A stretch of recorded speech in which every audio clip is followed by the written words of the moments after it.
Welcome to Rooster Radio, a broadcast dedicated to supporting and promoting local artists in the Gaston County and surrounding areas.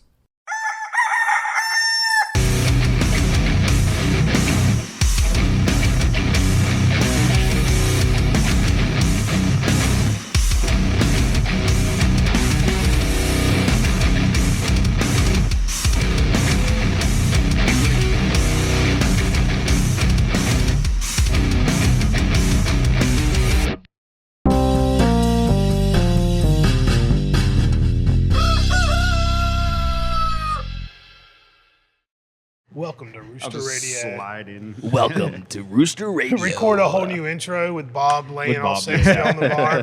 Do the slow moving shot, and Bob's sitting there like this, like, welcome to Rooster Radio. I hate and love how many views that's gotten. I think it's awesome, man. Yeah. I think it was great. Yeah. And I mean, those are the things that get the most engagement and interactions online, are like the silly, the fun. Yeah.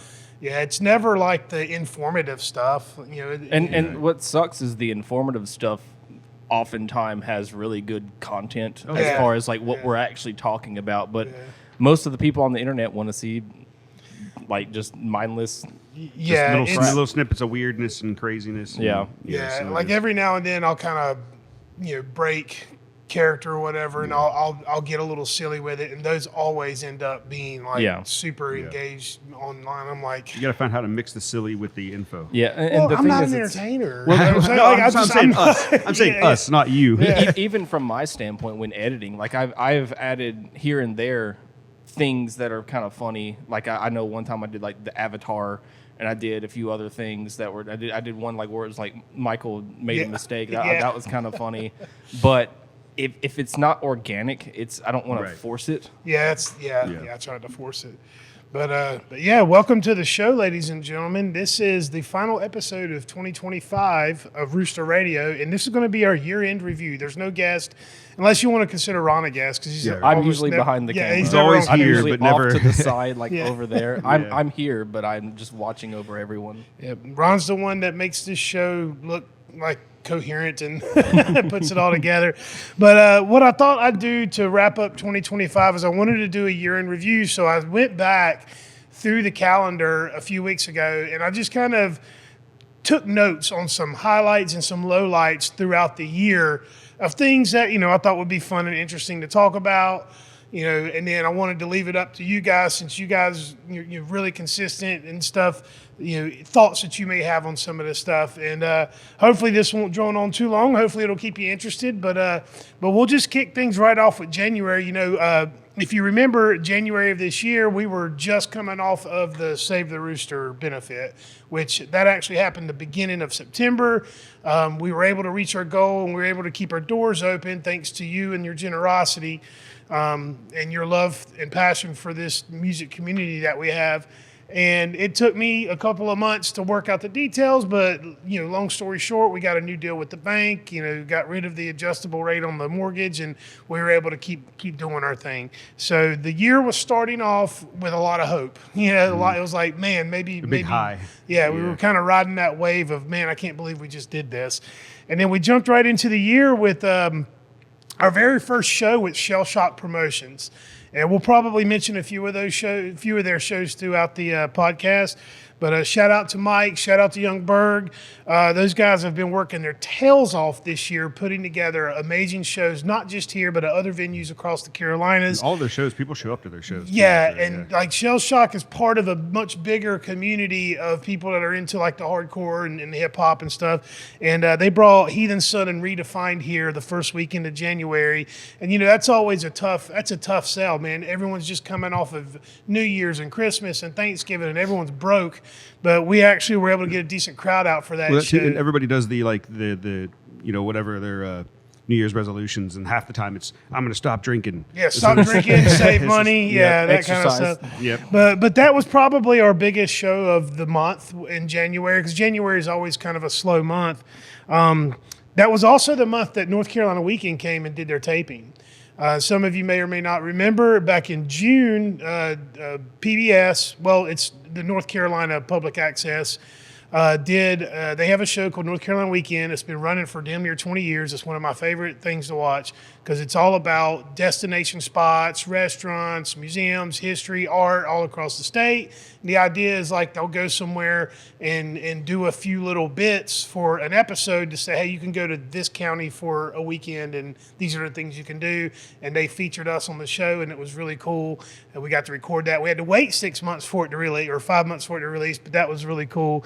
And then the only other note that I have was that was our first big cancellation. We had the Bunny the Bear scheduled to be here, which that was a band that was like a metalcore, new metal type band that was kind of big for a little while. And it was like one of our first major bookings. And well, not our first. We did have Black Flag a couple months before that. But yeah, they canceled 2 days before their show. That was fun. Was there a reason? I don't remember hearing about that. Well, the reason that we were given was that something was wrong with their transportation. Oh. Which can happen. Yeah. I ain't mad at you. You know, it's not the first time, definitely won't be the last time someone's had to cancel a few days before a show. It's the way you go about it that matters. Yes. There is one particular band from Virginia, I'm not going to name them, but we booked them through a friend of mine who was also in the band.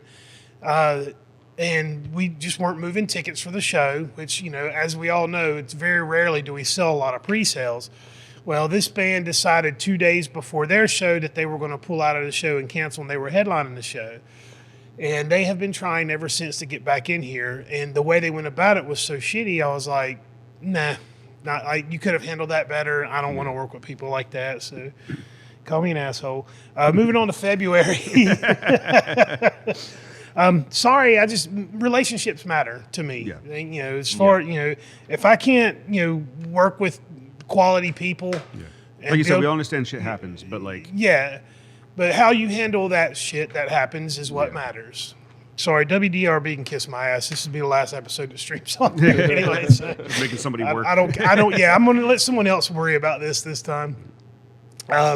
Anyway, February of 2025 was our first sellout of the year, and that was the Anthony Gomes show, who's like a blues rock guy from, I think he's from Missouri, St. Louis area. And dude rocked this place. He packed this place out. It was awesome. We had Pam Taylor scheduled to open for him, which would have been great to get a full crowd in front of her, but she broke her ankle the week of the show. And shout out to Jade and Melissa from Whiskey Richards for stepping in and opening that show for us. But that was a really fun show. February really kind of got the ball rolling with some stuff. Duos for Donations was Elijah Ray's fundraiser that we hosted. And one of the things I talk about most when we talk about what we do here at the Rooster, the things I'm most proud of is we help people. We've done a lot of fundraising. We've done a lot of benefits, toy drives, supply drives, all kinds of stuff. And Elijah Ray, most of you probably already know who he is. He's a very young man. He's still in high school. He started coming to our open mic when he was 15. And he's performed here multiple times, but he got to participate in Gaston County's Sister City program, or Gastonia's Sister City program, which part of what that program is, there's a lot more to it than this, but we have a sister city in Germany called Gotha, Germany. And every year, students have an opportunity to go spend 10 days or 2 weeks in Gotha, and then students from that city will come here for a couple of weeks later in the year. Part of that is you have to raise a little bit of money to pay for some of the expenses. So Elijah came to me, said, hey, I've got this opportunity. Can we do a show? I said, absolutely. And I think we raised all but like $200 of what he needed to go. That's awesome. So that was really That's cool. really cool. Yeah, really, really proud of that.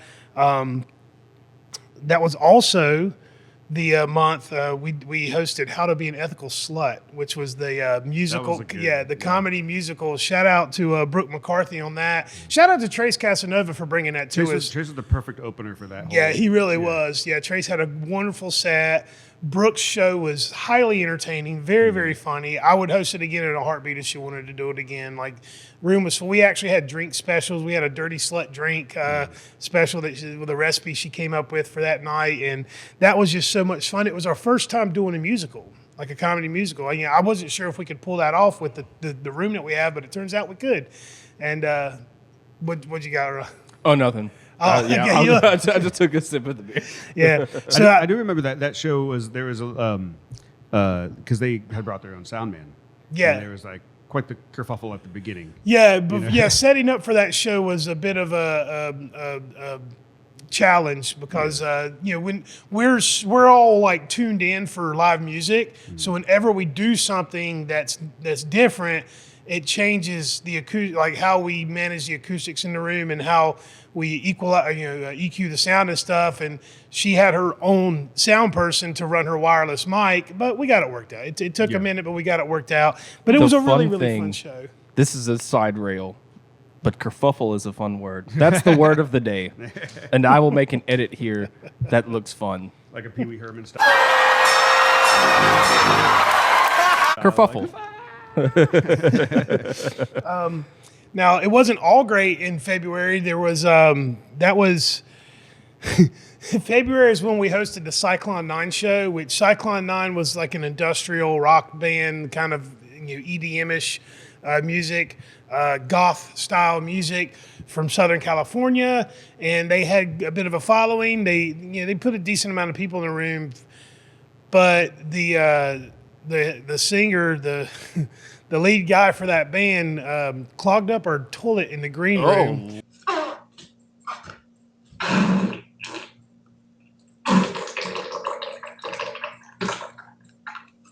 Good. And it was so bad that I had to not just clean the floor, I had to clean the molding along the bottom of the wall.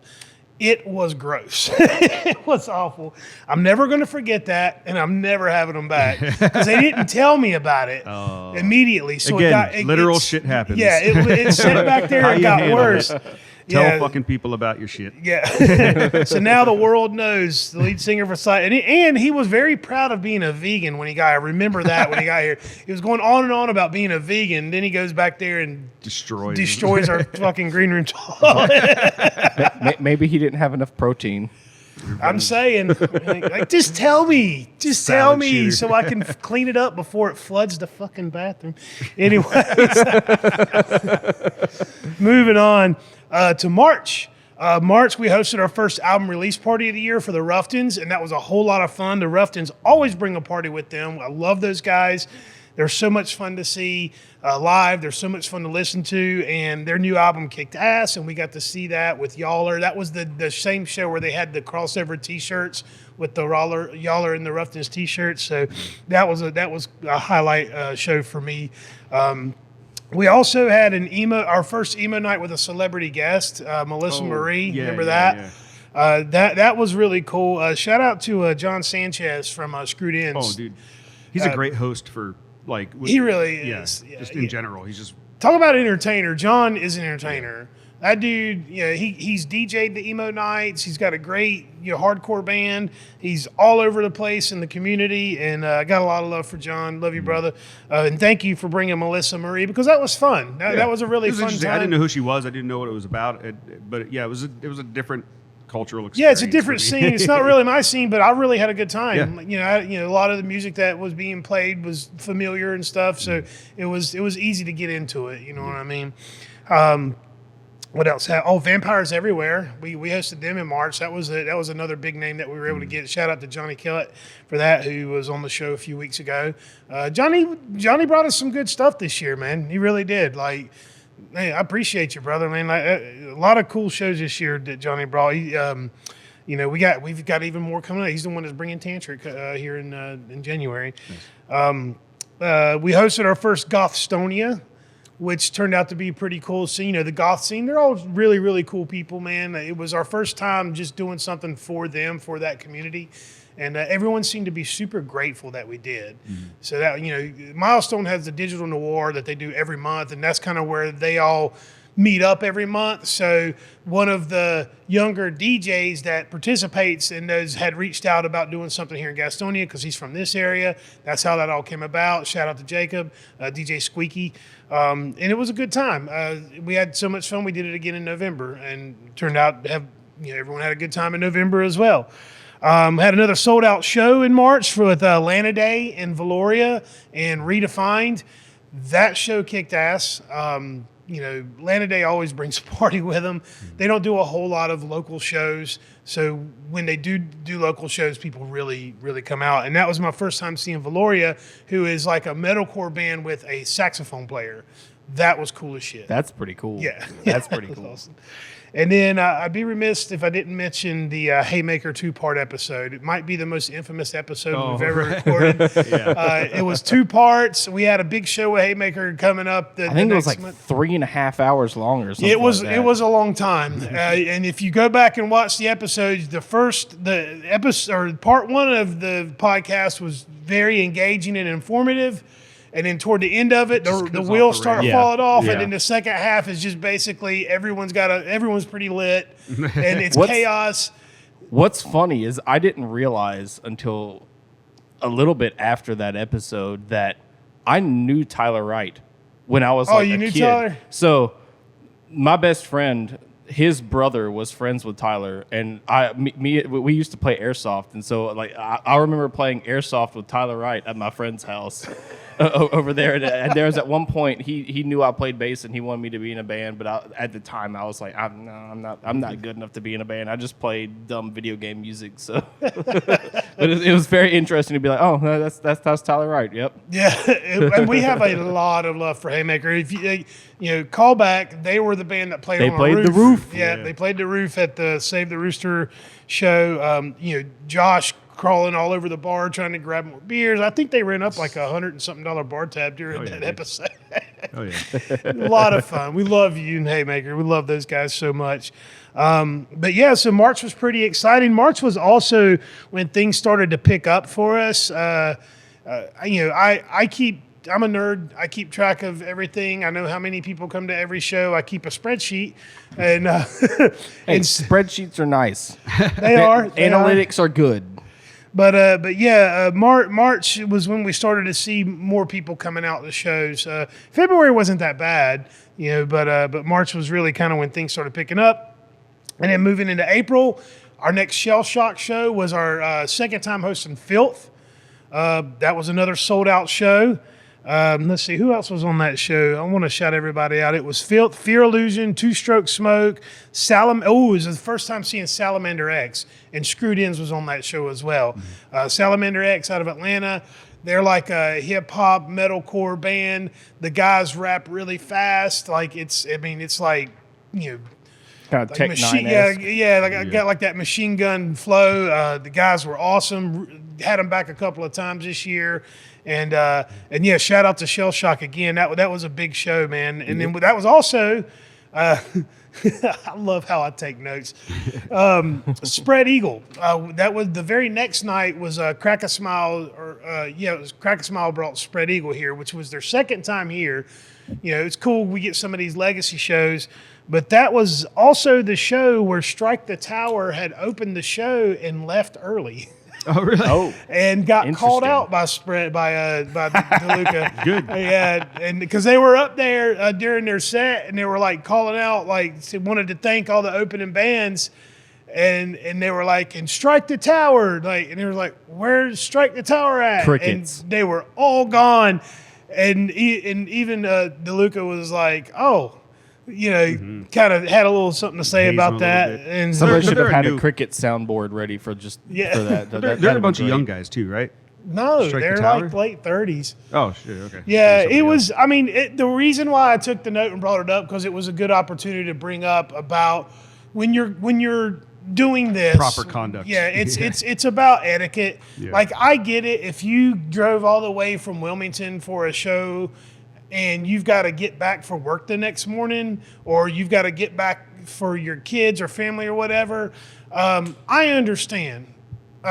However, maybe not take the show. Maybe do it on a night where you can be part of the Or even the just show. walking around And- saying like, "Hey guys, we'd like to stick around, but we really got to Yeah. go." Yeah, You know, and communicate. my thing is, I grew up in like marching band and all that. And my band director fully pushed. Like whenever we would go to like band competitions and everything, she would say we're gonna stay the whole time because we're gonna watch the rest of the bands because it's good to watch them do their stuff because they stayed and watched us. We should support them as well. Yeah, and like the Gemini in me always like tries to see both sides of everything. So like I am a little empathetic to like people if you can't really stay for a show, but on that sense, I agree with Bob. At least like, but hey, I'd love to stay for the show, but I've got like prior obligations. Like my wife is at home watching my kid. I got to get back. Like most people understand. Life happens. Strike the Tower did not drive from Wilmington. They're a Charlotte-based band. Dick move is a dick move. Yeah, it was. So it's so. And again, the reason I bring it up is because it is kind of a dick move. Yeah. If you can't be there and be part of the show and stay the whole time, don't take it. Yeah. Be on a show that you can be at and be a part of because, I mean, look, we're not selling out an arena here. We're doing local shows. We're building community, and when you bail on a show that a band just gave you their time and energy, it's a dick move, man. Yeah. It looks bad. I also feel like since it's all local shows for the most part, you never know on what opportunity you miss out. Being a local band, like networking, getting shows with other people, you may miss out on a band that you would be like, if you go back and listen to like maybe clips that we post online, you might hear, oh, that band is somebody I might want to tour with, but they might not want to tour with you now since you didn't stay to watch them. Right. And April was also when I left for Ireland, so I might not have much to say about the next 3 months. Well, couple more things about April. It was the debut of the Fake Happy Paramore tribute, who just played an acoustic show here a few weeks back. That was really cool. We love those guys. We love Morgan. We love Johnny. It was really fun. You'll probably hit it later, but when they came last month? It was just real chill and cool people. April was also when we hosted the screening of How to Save a Milestone documentary, which that was a very heavy emotional night. Yep. I walked away from that night feeling very, very good about what we did, and I had a lot of hope. We had just a room full of people that watched this like intimate story about how Charlotte almost lost a milestone, and at the end of it, I said a few words. I felt some heaviness on my heart, and I said a few things. And at the end of it, there were people with tears in their eyes. Yeah. And it was a big emotional night, and I'm probably never going to forget that either. Yeah. No one listened. No one did the things I asked them to do. But what it said to me though, that was like it spoke that we're not alone in the struggle. Yeah. There are because they talked about the different places that had closed down already. And the struggle of the milestone, and the milestone's 60 years old, however it's been around. Opened in the late 60s, early 70s. Yeah, so that something that's iconic is also struggling. 60 years. There's been even bands like Nirvana's played at the milestone. Nirvana, big bands have played there. And the thing that bothers me is I was going to touch on this at the end of the episode, and I probably will then too, but I have started putting, I don't know if anybody stays for the credits, but I have started putting in the credits, come to shows, and all caps with 2 exclamation points. And I'm kind of talking to myself here. It doesn't help that my wife doesn't love going out to like live music, but it's something to do other than sit at your house and play video games. And it's not like you're charging a exponential amount of money to go out. I've talked ad nauseum about this, about how you can come out here and not spend a lot of money and still have a wonderful time. And people need to get out. Just get out. Like aside from all that, just get out of your house. It'll benefit you, man. People are conditioned, man, and like it's hard to break that. You have to want connection and community to come and be a part of stuff. That's true. I get that. And the takeaway from that, from the experience we're having, is that the demand for that isn't as high as we'd like it to be because people are stuck in their little bubbles, and that's that's it's just reality, man. It is. It's part of capitalism. You got to deal with reality. You can't deal. I deal with that in my main job, but like a lot of the students are scared to. I work at the Gaston College, and a lot of the students are just scared to even talk to people, and that just baffles me because in the line of work that you're going to want to go into, if you even want to do this as a line of work, you have to talk to people. Aside with anything in general, you have to talk to people. Just get over it. It's going to benefit you if you talk to people. Well, I mean, if you want to do certain things, Yeah. People have now figured out they can live their whole life in a little shell on their phones and Yeah. digitally, and That's don't sad. have to even go to a restaurant no more. They That's can sad. DoorDash it, and it's a sad state of affairs. But I don't want to get hung up on that, so I'm gonna keep moving. Okay. That was probably going to be our last Bleeding Hearts ball too in April. That was the last note I took. The festivals did not go so well this year, so we can talk about that later. But May was a big month. May was a lot of fun. That's the month we started our first Thursday folk night, which went nowhere. We had that TikTok star Rise Hendricks booked, another person that canceled their show the week of because of low ticket sales. He had a whole run book here in the South. It was going to be here. There was a Charleston date and like a Raleigh-Durham date, and he ended up canceling all 3 shows because none of those shows were selling tickets. Maybe you're not as famous as you think you Yeah. are. There's that. We hosted Gym Fest out west, which was a lot of fun. Again, shout out to Johnny Cutt for putting together a bunch of North Carolina bands. We had a good time that day. It was the last time we'll do the girls' night out.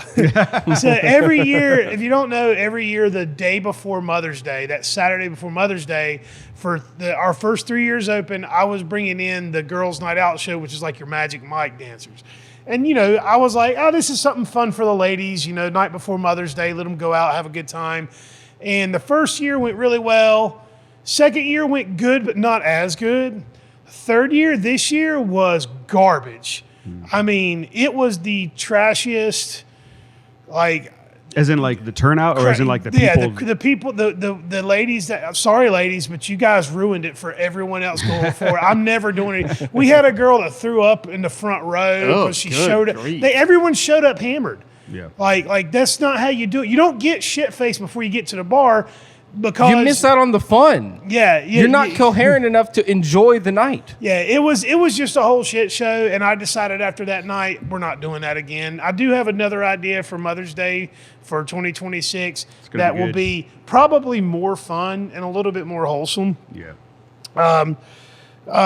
We had some big shows in May. Broken Side, King 810, and Riff Raff all were here. And the Riff Raff and King 810 shows were damn near sell. The Riff Raff was a sellout. King 810 came really close. And Broken Side was on like a Tuesday night, and we still had a room full for that. Oh, yeah. That was cool. Also remember one of the guys, one of the openers for the Broken Side show tried to start a fight with our sound guy that night. So that was fun talking Which him sound down. guy? I think it was PJ. Okay. Yeah. He was just being an entitled little prick. I had to take him out back and talk to him like a dad and calm him down. I was on dad duty that night. The 3rd annual Rooster Olympics, probably going to be our last Rooster Olympics. You're going to hear me say a lot about the festival stuff. I don't know what happened. We still were able to raise roughly the same amount of money that we've raised the last couple of years, but the turnout was not very good, and I put in a lot of resources, and so did a lot of other people, for a show that just didn't hit like it has been. So I don't know if we're going to do that again or not. I love helping organizations, helping people, especially Webb Street School, but it just I don't know. You don't come to shows, we stop doing stuff. The comedy show, that was also the month that we had booked a comedy show where 4 people showed up. There were more performers that night than there were people in the crowd. And they put the show on, and, it was all right. But, it just goes to show, I give people chances, I give people opportunities, and if you do nothing with it, don't be mad at me when I don't answer your emails. And it's not the performers, because the times I've been here to a couple of the comedy nights, and they're fucking funny. Yeah, And it's just comedy. people Yeah, just don't, it's not their that particular night, the show wasn't great. Oh, okay. As a comedian that came to an open mic, we went back and forth a little bit. He swore up and down he was going to get a crowd out here and going to have a fun comedy show, all and he do. did absolutely none of the stuff he said he was going to do. And hey, you learn. You learn. Yep. You give people chances, and if they don't capitalize on them, we don't. I don't mess with them no more. Right. That was also the month we had that Swedish metal band Tribulation. Brought a great crowd. It was our first time getting Witch Pit on stage, which was freaking awesome. But more importantly, those motherfuckers stole 3 cases of water from our green room. They sure They did. stole water? Yes. First of all, we provide water back there, and we had water in the mini cooler back there. But they had a tour manager with them, and I had to deal with that guy. He was kind of a pain in the rear end, but that motherfucker took 3 cases of water out of our green room and put it on their bus. Why? They're $2.50 each. Like, Yeah, it was. That's ridiculous. It was one of those things where I just kind of have to laugh. I'm like, wow. So a few weeks. So like anytime we book bands, we follow them. So they started popping up in my feed after their show, and I actually commented on one of their posts like, "Hey, can we get our 3 cases of water back that you stole from our green room?" So that was fun. And lastly, May. Ron got married in May. I got married in May. Yep. Yeah, so congratulations to Ron. I got to go to that wedding. It was very fun. I really enjoyed it. Saw Travis Rainwater. Shout out Travis. He comes to our open mics. Didn't know you were his friend. That was kind of cool. We play in the praise team at our church together. So that was a good time. But yeah, May was a big month. You know, we had a good time. June, not so much, but we did have some highlights. We hosted our first ever figure drawing, which was where we had people come in and they got to draw a nude body. That was kind of cool. Never done anything like that before. I just drew a stick figure with tits. That's all it takes sometimes. that's right.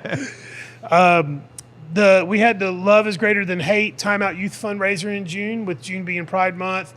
We did a fundraiser for LGBT organization that helps youth that are in that demographic, help them with housing and therapy and a whole bunch of other stuff. So check that out, Time Out Youth. Really happy about that. And it was also the Crack a Smiles Rock and Roll Circus, which was really cool.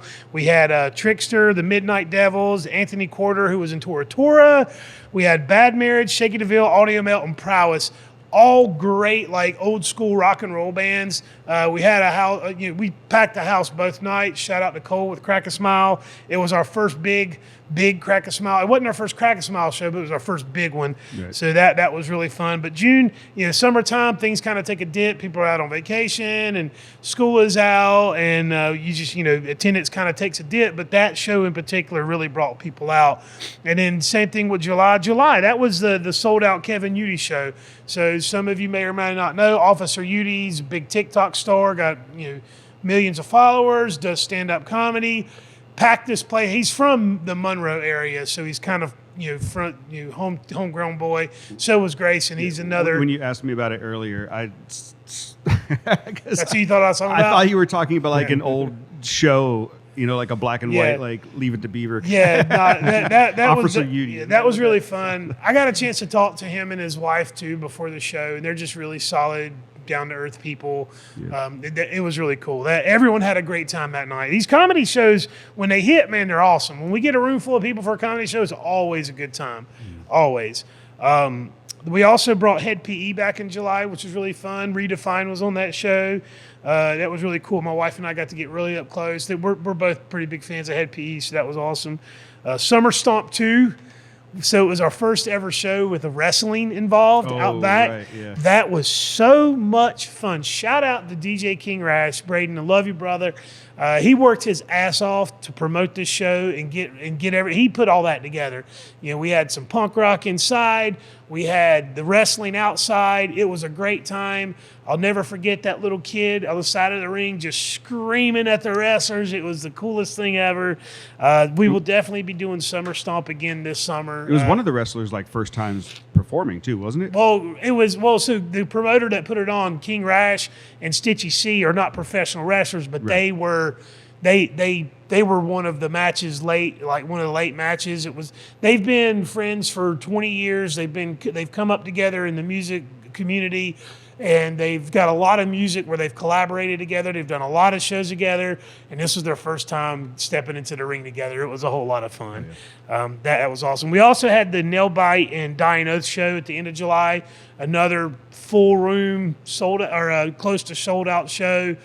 We love Nail Bite. We got introduced to them through the Brewstock guys. They played our first Brewstock here. They played again in the second year, and then this year they came and did their own show, and might be coming back again next year. We'll see about that. August is when things started heating up for us. August, we had the Wet Hot Punk Rock Summer. We'll probably, again, probably last time we're going to do it. The promoter for that show has decided he wants to step away from it. Fine. But it was a cool show. We had a really good time. Water Culture headlined that. We also did the WSGE benefit show. We've done a couple of these. WSGE is the radio station at Gaston College. It is one of the only places to get truly independent music, through the radio. It's funny. I'm actually wearing a WSGE shirt. I have a great relationship with WSGE. The manager, the lady that runs the show over there, I think she's... Shout out Reagan Brown. Yeah, shout out Reagan. I think you're an amazing person. I think you put your heart and soul in what you do, and I just really enjoy working with Reagan and doing these shows. They put this one together. They brought in Sam Birchfield, filled the room up. It was a very intimate show. I love those types of shows: acoustic, low key, intimate feeling, storytelling, kind of a little bit of back and forth with the audience. So we'll be doing another WSGE show in March. So keep your eyes and ears open for that. We had Ariel's birthday party show in August, and that's when we brought Salamander X back for the first time, which was really cool. And shout out to the Black River Rebels for being on that show. They might be my favorite band from Greenville. Redefined is kind of hard to say I like anyone better than those guys, and it's not a competition, but God damn it, Black River Rebels kicks ass, man. They are so fucking good. They are so good.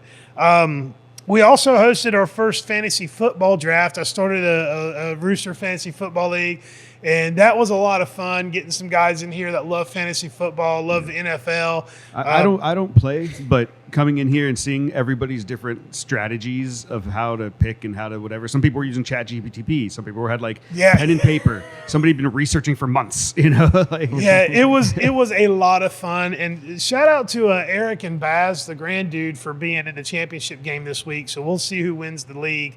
I didn't even make the playoffs, and I actually had a good draft. I don't know what happened there. I swung and missed. Shout out to John for showing up toasted and drafting the Texas defense in the second round. That was brilliant. But yeah, that was a lot of fun. And August was also the month where we started carrying the THCA products. So those kind of really took it off. So August was a fun month. We had a lot of fun in August. September, we kicked off the Music Matters series with Beth Gatlin, collaborative sessions. You come in here and you write a song together. That went really well. That was the August Lies Buried show. It was my first time seeing them. We brought them in with the Coursing and Two Stroke. It was another Shell Shock show.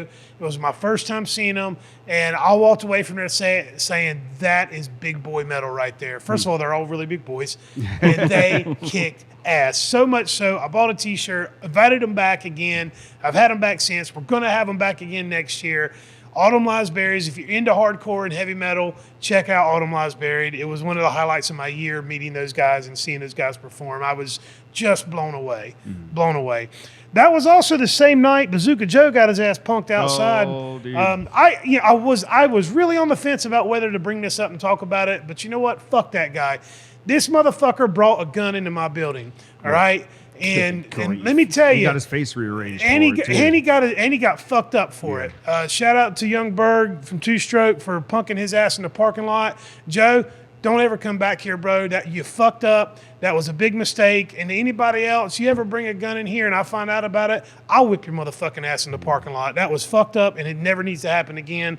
But and that's the first and only time we've ever had an incident like that. Yep. And shout out to Berg for the way he handled himself, because he could have really turned that into it could have been a big scene here, but he was able to de-escalate that and put it into it relatively quickly. So he was quick on it was over real fast. That was also the night that Cutthroat brought, shout out to Johnny again, he brought Plush, the all-female rock band that was killing it.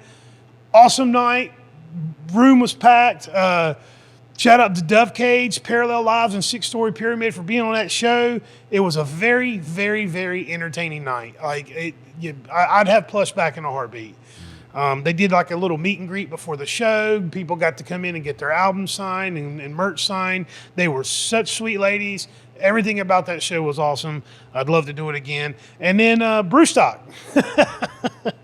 I'm going to talk about it. I haven't talked about it yet publicly. So we were coming right before Brewstock, a few weeks before Brewstock was, I think it was Incarceration Festival up in, I don't know, Ohio or Kentucky or some shit like that. I can't even remember which festival it was, but it's one of those DWP festivals. And up until this point, I had always looked at Icon as this awesome organization that it's not even really an organization, it's just a group of people that have a passion for live music. And they have T-shirts, and there's a big community of thousands of people across the country that would look out for each other in the mosh pit, help people up when they fell down, protect kids and protect women. And it seemed like everything they stood for was awesome. Well, turns out there was someone that was involved with that organization early on that got in some trouble.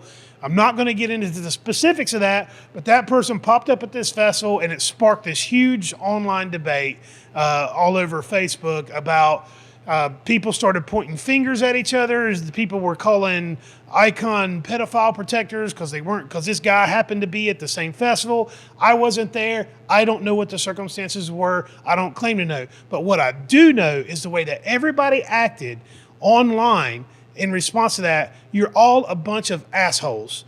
All right? All of you. I don't give a shit what side of it you're on, because if this person did what they're accused of doing, then you go after the person, not the organization. Icon didn't do this. This person did. Number two, there was a big, huge failure of leadership from the guy that started that, because he could have easily put an end to it by coming out and making a statement however he wanted to make it. It doesn't matter what side of the fence he fell on or what he had to say, but he did nothing. And ICON stands for I cower over nothing. Well, this motherfucker cowered over the issue at hand. And I was very, very disappointed, because I had a lot of love for those people. There's a lot of people that have kept our fucking doors open by showing up to shows. And this bomb got dropped on the community, and everyone scattered like fucking roaches. And it broke my heart because, again, I got a lot of love for these people, and they lit a handful of bad actors online. You know who you are, and they're just trying to rabble-rouse. They've got their own motivations for why they want to go after Icon, and it could easily have been dealt with and gotten in front of, but it didn't. And from my perspective, all of you can kiss my motherfucking ass, man, because they tried to drag us into it, and as a result, Brewstock suffered. Icon was the heartbeat of Brewstock Festival. They were the people that showed up and made Brewstock what it was. This year, Brewstock took a huge hit because of the Icon drama. In fact, these handful of bitch-made motherfuckers were calling out us and Brewstock, asking for us to say something about something that we have absolutely nothing to do with. I don't even know this motherfucker that they're accusing of what they're accusing him of. So I'll step off my soapbox, but that's what I have to say about the Icon drama. Moving on, October. October's always fun because it's Halloween season and fall's starting to kick in gear. Morrowville, we hosted their 10-year anniversary of the Def King album. That was fucking good, dude. That was such a great night. Yes, such a great night. They showed up in full costume, and we found out that Jason actually does like to play with masks on stage, the bass player. He had made a big deal about not wanting to wear a mask, and he wore the mask on stage, and now he wants to always wear a mask on stage. So that was kind of fun. We hosted our first Ladylike Festival. Shout out to Kathleen and to the Crown and Chords organization for putting that together. Ladylike Festival was awesome. It was a huge success. The music was great. The art was fantastic. There was so much going on throughout the afternoon and evening. It just was never really a dull moment. And I got to say, those girls put together one hell of a festival. It did my ADHD good. Like, have enough going on. We had live paint busy. going on during the music. We had one girl did a body paint, covered her whole body in paint. Some really cool. We had there was a sensual movement session where everyone got to kind of got to get up and kind of move around. We had a couple ladies here that had the time of their life, was dancing to the music and stuff. It was such a good time, and we'll be doing Ladylike festivals again. It was also our first time hosting the new Slipknot tribute, Not Your Kind. Those guys were awesome. It was so crazy to see all 9 on stage with all the instruments. It's probably the fullest our stage has ever been with a full-on Slipknot tribute. It's an orchestra. Yeah. That was also October is when we hosted Trace Casanova's Get Me Back to Gastonia show, which was a theatrical / musical / comedy performance. I've said it before when we had Trace on the show a month or so ago. I just can't say enough about how this young man took a series of unfortunate events that happened in his life and turned it into a comedy special. Yeah. Most people would just, take their lumps. Trace is so creative and so talented. That's what he does. He takes shit and makes it funny, or makes it into a song, or makes it into, he can take dirt and make it into something like a diamond, Yeah. He makes gold with the dirt they give him. It was really cool. I liked it. There was also the sold out Lil Man J show. Oh yeah. And that was cool. That was also when I realized how much better Instagram is than Facebook, because of the way people reacted and the comments people were making after the show. But Lil Man J was an awesome dude. He's from the area, he's from the Rock Hill area, and he's now selling out way bigger spots than this place. So a lot of love for the kid. If you ever want to come back, more than happy to have you back, brother. That was a good time. It was our first ever Elvis tribute was in October. We had the Elvis Meets the Beatles show. And Johnny Dez did not disappoint. He had this place rocking out. He had these old people moving around. That was a really cool time. Do you have anything to say about that show? No, just I'm not familiar with who he was, but the guy that did Elvis was just a funny. He had the moves. He had the moves, man. He was killing it. So that was really fun. We also hosted the 7th annual Headbangers Ball. Witch Pit, Haymaker, Chronic Disorder headlining that. That was really, really cool. We had Chronic Disorder on the show to promote that. As long as we're here, we'll keep hosting the Headbangers Ball as long as they want to do it. And then we also hosted our first ever Shocktober with Shell Shock. Again, they keep coming up. They keep packing this place out with awesome shows. It was the first time seeing Dirty Butt, who was fantastic. That dude is a pure 100% entertainer. That guy was awesome. Fonzo Rex is on that. Flatline Squad, No Sign of Life, Two Stroke, and Lowest Point. Shout out to everybody for shot. It was our big Halloween party, and it was really awesome. There's 2 more months. A lot of months. stuff happened with that one, like they did the ladder thing in that, right? The what? They do the wrestling thing? Yeah, that's when they brought out the ladder. Yeah, Two Stroke always breaks a table, and this time they used. They asked me to hold. They're going to jump on a guy, and they asked me to hold his legs, and I was like, I don't know, man. I don't think I want to be part of that. It's one of the only venues you can get away with stuff like that. You're going to get blood on my shirt. That's right. Rounding out the year, November was the month of cancellations. Here's a list of what all got canceled, and. In November, we had House of Hair canceled a gig because their singer got sick. Understandable. Not mad about it. Kings of Noise stepped in. Shout out to my brother Michael Griffey. They're also the Poison tribute that's played here. They were the first band to sell this place out. Way back in 2023. They were the first band to ever sell this place out. So shout out to King of Noise for stepping in there. We had a doom metal show that was on the books for a couple of months that got canceled. I don't know why.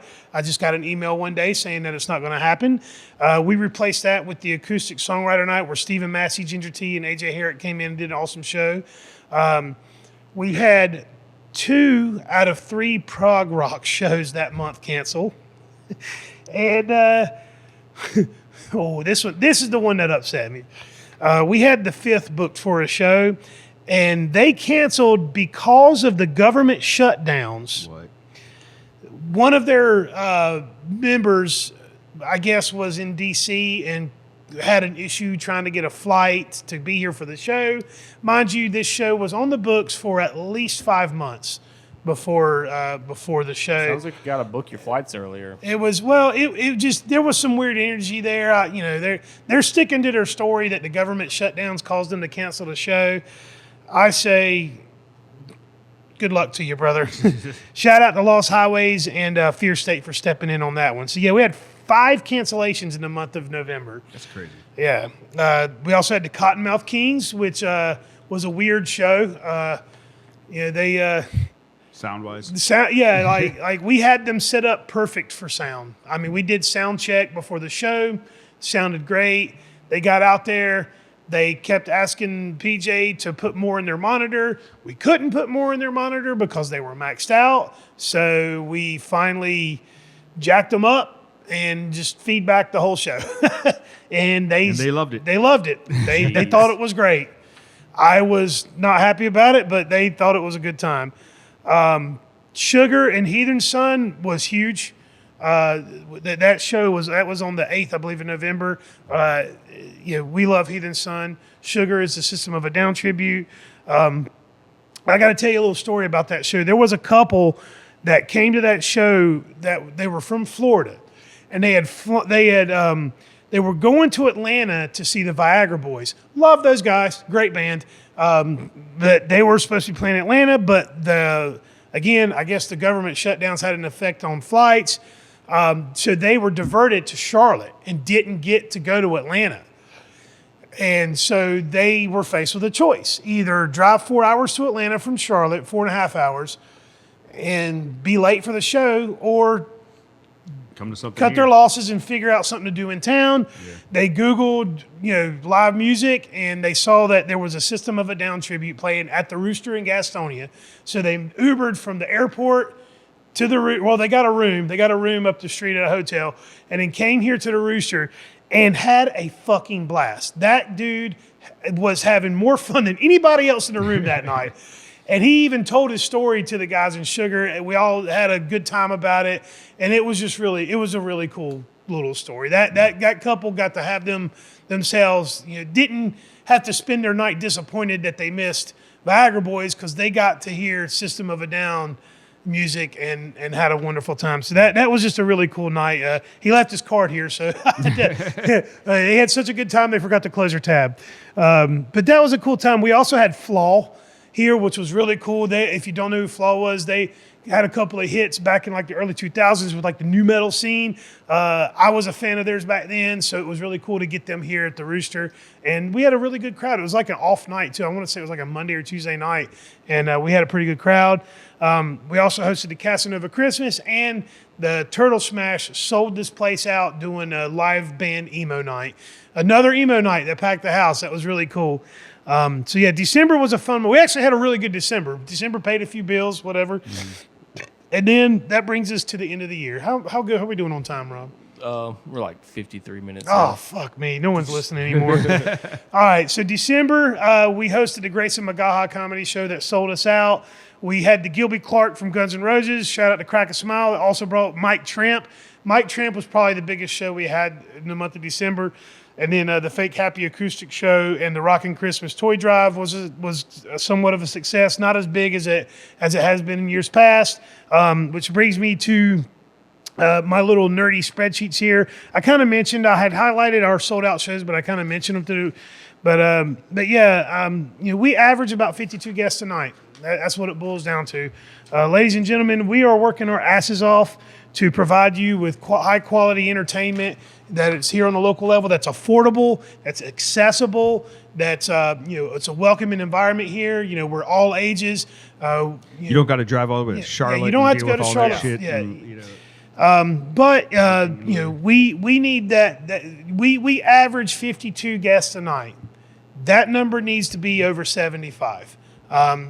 We could all breathe a little easier, so we're 2/3 of the way there, is what I'll say. That's all I'll say about that. But fellas, those were the highlights and lowlights for me this year in 2025. All in all, it's been a lot of fun. Just a lot of great shows. Got to meet a lot of cool people from all over the world. That's been really fun. Got to build some new relationships with some promoters and other people in the scene that have proven to be fruitful and more than just business relationship. I've made some friends with some of these guys. It's been really cool. Anything from you guys? What are some high points, low points for you guys for the year?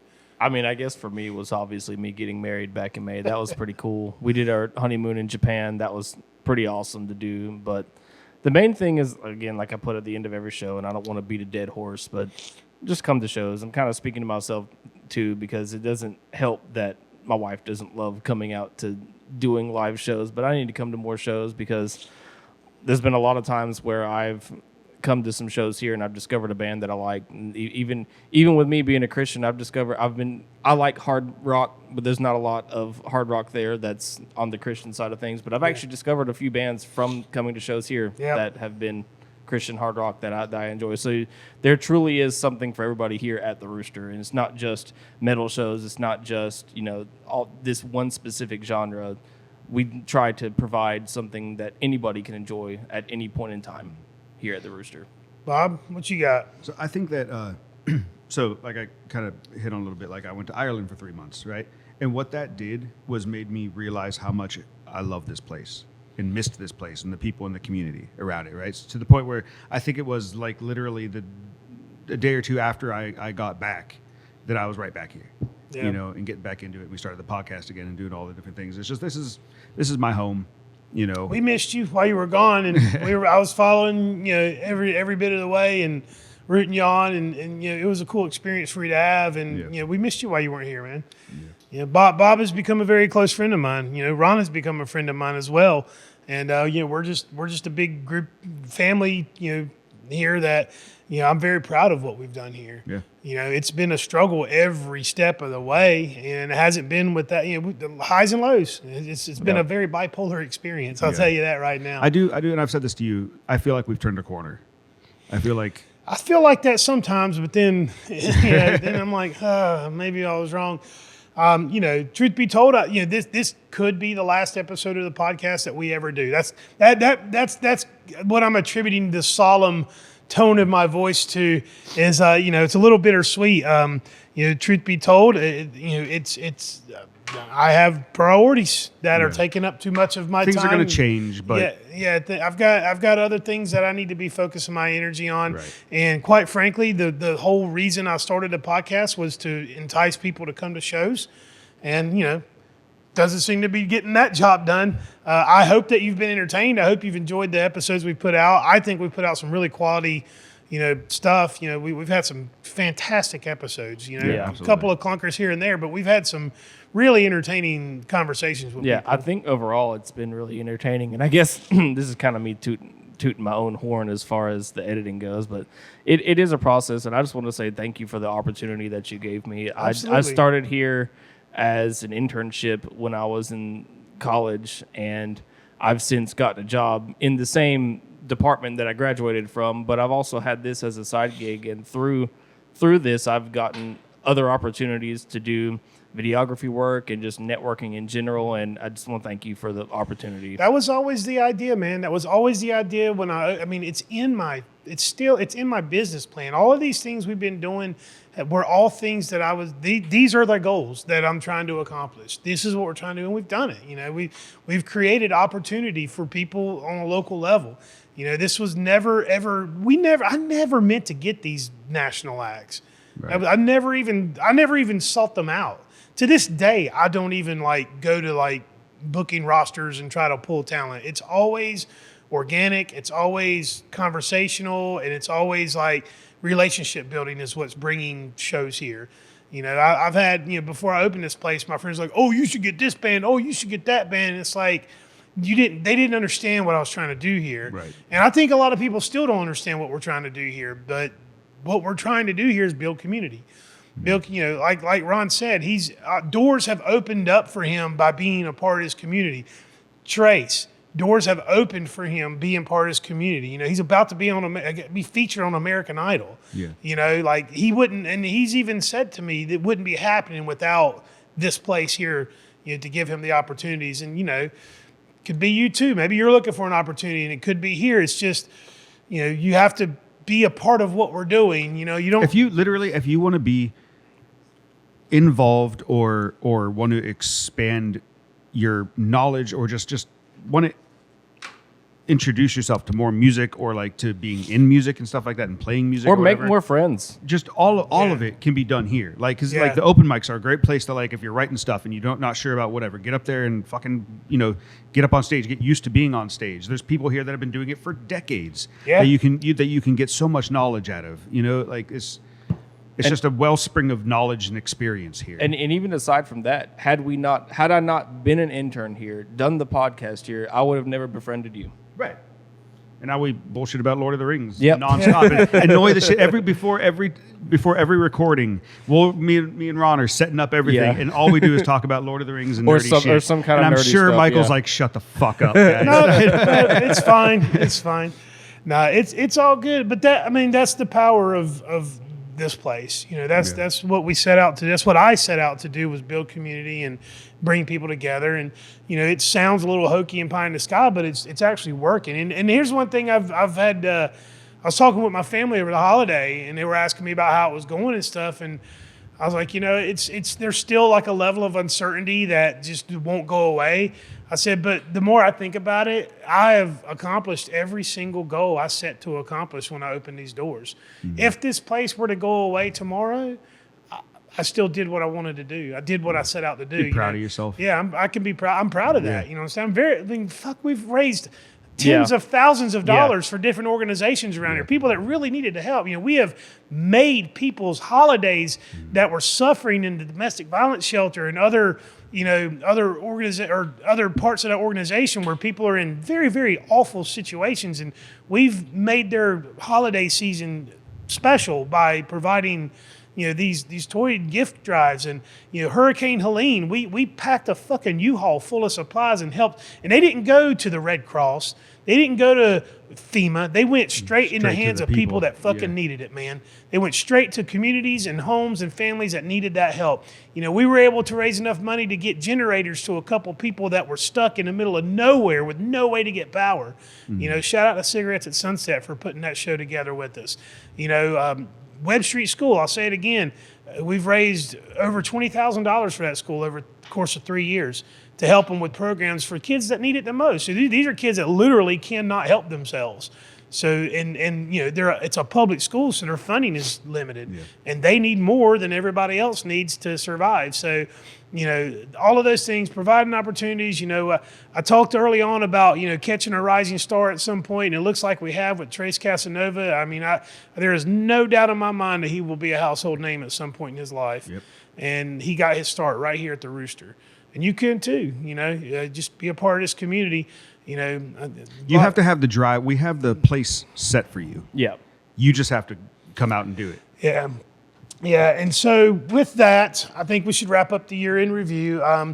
Like I said, I'm very, very proud of the work we've done. Mm-hmm. I have some amazing shit lined up for 2026. We're cutting back on the amount of festivals. So a lot of the festivals are going to go away. We'll do Bruce Stock again if they choose. That's entirely up to them. We definitely are planning on doing Summer Stomp again.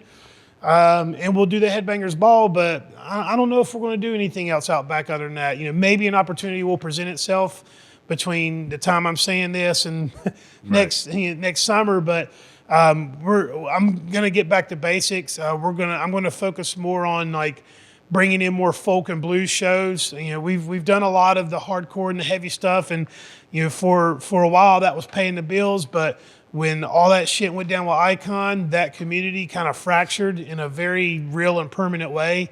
I don't see a lot of those people ever coming back to shows. I've seen a few of them trickle in here and there to show here and there, but here's the thing. I understand. I understand why people have kind of retreated back into their little bubbles.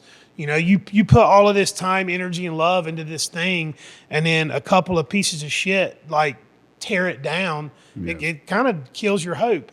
You know, and at this point, you know, most of these people are in their 30s. They have families. It's like, you know what? I'll just focus on my family. And so, like, I kind of get it. But there is another generation of 20-something-year-olds out there that need a place to go. If you get off your goddamn phone, you can come here, you know? So that's what I'll say about that. But, yeah, I do have a lot of fun stuff coming up. You can always check our website on the events tab to see what's on the books already and announced. And starting the first week or so of January, you're going to start seeing us rolling out some new show announcements. We've kind of put a hold on announcing stuff to get through the holidays, and then you'll see what we got coming up. Again, check our website, follow our social media sites, and thank you for every minute of this podcast that you've watched. We may or may not see you again. So until next time, peace and love.